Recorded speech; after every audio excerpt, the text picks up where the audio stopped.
Hey guys, welcome back to another video, and today we are finally doing something I've been wanting to do ever since I started doing stop motions on this channel, and it's something I mentioned a couple months ago for my new announcements for the channel, and we're finally doing it right now.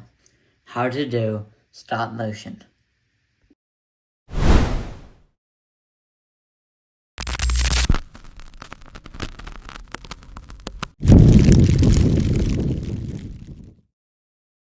Okay, this stop motion is very difficult to do, and it's not for anybody that has no patience at all. So click off this video if you don't have any patience. But this video is going to be separated into two videos. The first video will be talking about the basics of stop motion and how to do it. And the second video will be of how extreme, like doing it more chaotically and better and professionally. And now for the first step, we are going to be picking out the figure, and I'm going to be picking out the 1954 Godzilla from the first movie. And I think it'll go great with the script and the movie idea I think this should go with. How to write a script for stop motion. Now, writing a script can be very difficult sometimes, but you have to be in the right mindset to be writing a script, and sometimes it can be a flaw, it can be a failure, and this is not my best script, but I will fix that later on in the video. The script starts off with the tanks rolling back, ground shaking, Godzilla stomping, and roaring, blah blah blah. Crushes the tanks, knocked over some building, and roars after that. And then we have him knock more buildings down, crashing down to the ground. Then the military puts some bombs on the building and then blew up. Still on Godzilla, Godzilla falls to the ground, and then he fakes his death. And then he shoots atomic breath, gets up, charges up another atomic breath, then shoots his atomic breath, blowing up the tanks, and then shoots out the buildings, and then the guy was and looks like a roaring hand. Like I said, the script is not perfect, but it will do good for the video. So let's move on to the next step, making the set. Now, making a set can vary from very different angles of making it simple and making it complex. You guys can pause the video and see where I got all this stuff at right now, so I don't have to be saying everything where I got it from. But besides that, let's just move on to making the set for you guys.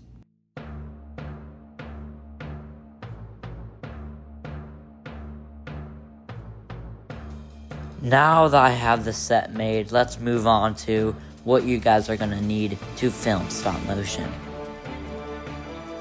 First off, you're going to be needing these colored lights I use for all my stop motions for the beam effects to make that bright aspect, and it has all these colors on the color wheel, and you can always just go solid white, and that's what I'm going to be using for like the lights of the buildings for this. And of course, you're also going to need a tripod.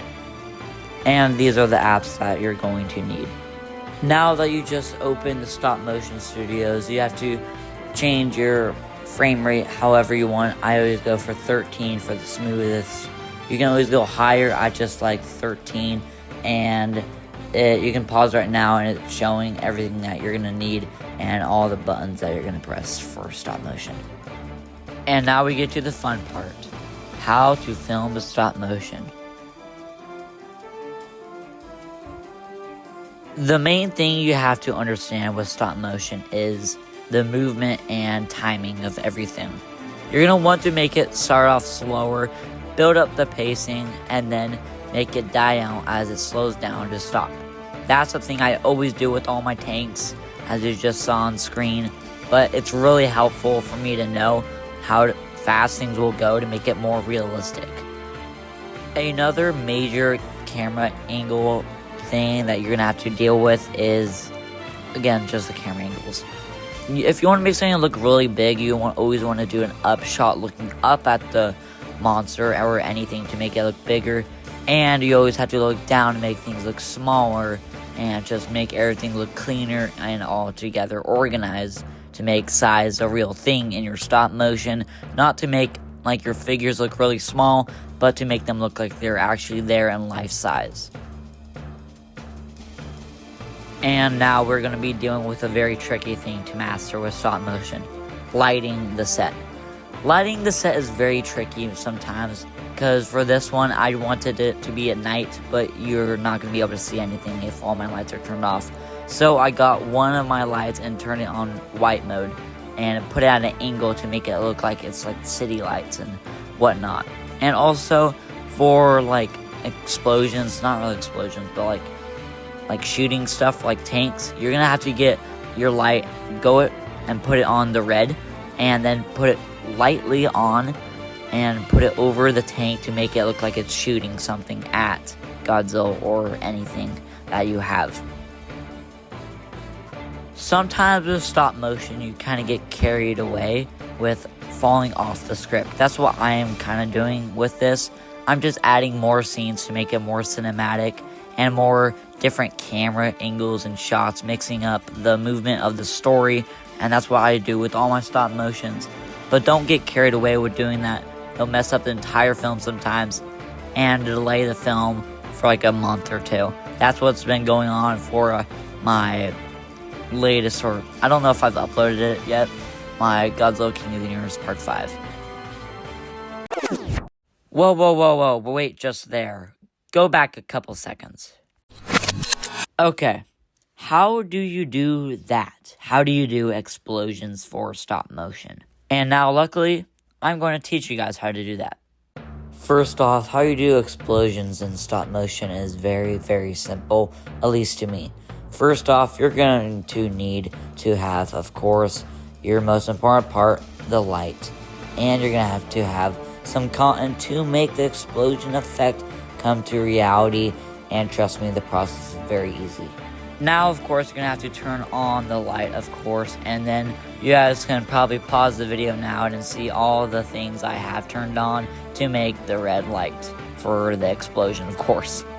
Now you're going to have to put the light down on the table wherever you're going to have the explosion at. And then you're going to grab the con and put it on top of the red light. You have to adjust it so you won't ever see the light, but it will look good once you turn off the overhead light or any other light that's in the way to make it all way more exciting and cooler. As you can see in 3, 2, 1. Dang, that's perfect. I love the explosion lights and everything. It makes it way more realistic than just doing on editing in the stop motion app of just drawing it, or on CapCut and editing it explosion that looks real. This is way easier, a faster way to do it, and save a lot of time. Okay, now we're back to filming stop motion, and we're getting to the best part of doing stop motion and most complicated. How to do the atomic breath for stop motion. And there is many ways to do that for you guys, and I'll go over that right now. How you're going to do atomic breath in stop motion without any editing is very, very simple and very easy, for me at least. First, you're going to grab your light and atomic breath piece that came with the Godzilla 1954 figure, if you're using the same figure I am using. Now I'm going to let you guys pause the video to see the lights I'm using and the settings to get the white light for it. So you guys can do that right now. But as you can see, it's a very simple atomic breath. You can just make your own from scratch, like a candy, like the rock candy. I don't know what it's called, but it's very simple. But how you're going to do it is that you're going to slowly put the beam in Godzilla's mouth and slowly make it spin. And then it will make that illusion of the movement and the realisticness of it for the stop motion, and it will just impact everything. And the lighting on Godzilla is very important. And now this is the finished product of the atomic breath. Now that we got all the tricky stuff out of the way, now I'm just going to let this video play and of the time lapse of me filming, so then we can cut to the final part, editing.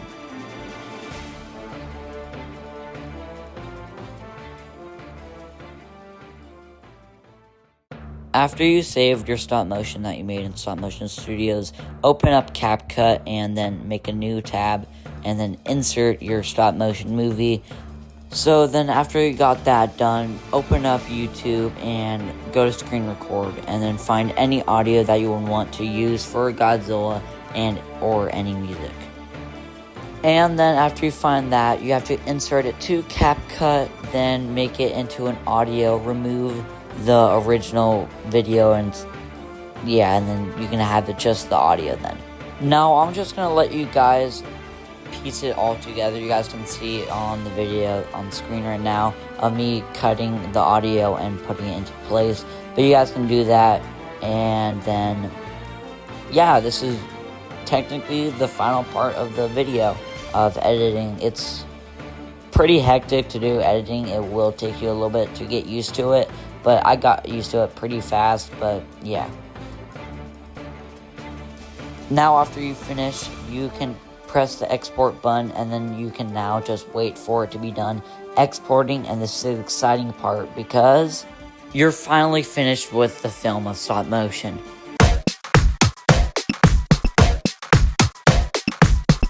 Thank you guys so much for watching this whole video, if you guys made it this far, and I'm really happy that I finally got to make this video for you guys of how to do stop motion, teaching you guys how to do it, and I'm just very honored to be able to do this for you guys. And I'm just saying this now, you guys can go check out my video of the stop motion I just taught you guys how to make on my channel right now. It should be uploaded by the time I'm uploading this video, but you guys should most definitely check that one out. Thank you guys for your time. God bless y'all. See you guys in the next one. Bye.